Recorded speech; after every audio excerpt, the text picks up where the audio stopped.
Well, Alex Vines is the Managing Director of the Africa Programme at Chatham House. Alex, welcome. France has cut off financial support, so has the EU. What impact is this likely to have, given how dependent this country is on international aid? Look, Niger is really dependent on international aid and partnership, not only with the West, France, the EU in particular, the United States to a degree, but also it's the region, the economic community of West African states, Nigeria in particular, lots of cross-border trade there.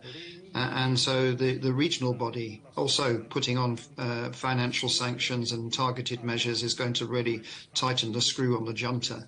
So the junta is going to be under enormous pressure over the next few days, weeks, to restore constitutional order. There's no doubt about that. How significant is this coup in terms of the regional security, particularly since Niger has been historically perhaps considered a key player in trying to counter Islamist militancy?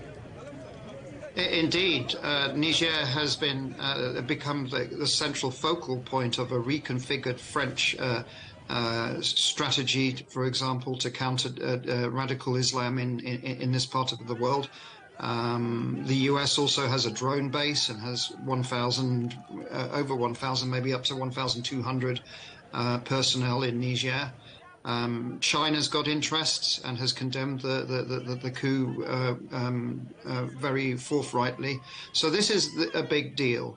Also bear in mind that for France, 7% of its energy supply comes from uranium mined in Niger. So that's also significant in terms of, where's that uranium going to be exported to? The main market is Europe, in particular France. So this is going to be a very difficult time for the junta. The leader of Russia's Wagner mercenary group has reportedly described this coup as a triumph. What's the significance of that intervention? Yeah, I wish I understood Russian politics better. Mr. Lavrov, the foreign minister of the Russian Federation, has roundly condemned the coup, whereas Mr. Prigozhin, the owner, leader of Wagner, has welcomed it and has offered his services to it. So we'll have to see what this actually means. I think it's also striking in your previous report, you talked about Navy Day in St. Petersburg. Well, two of the African leaders of the four that witnessed that are military junta leaders from neighboring Mali and Burkina Faso. So there's clearly, I think, some signaling here that Russia might look at Niger as an opportunity and might use Wagner in that way. You're steeped in this region with vast experience. And how do you see this coup ending? So the offer now is that the African Union and ECOWAS has said to the junta, step down within 15 days. What I now see is maybe a longer period of time. It could well be that eventually the offer is for some sort of transitional administration, not led by President Bazoum, pending another election or something like that.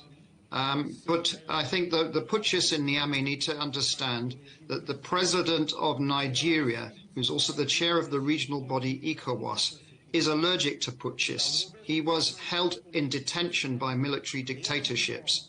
And there is an option, I think, of an ECOWAS-stroke Nigerian-led intervention to remove the coup plotters, which is why today they've made this strong statement that they're warning anyone to try and military intervene. Alex, good to talk to you. Thanks very much for your time and coming on the programme. Alex Vines from Chatham House in London.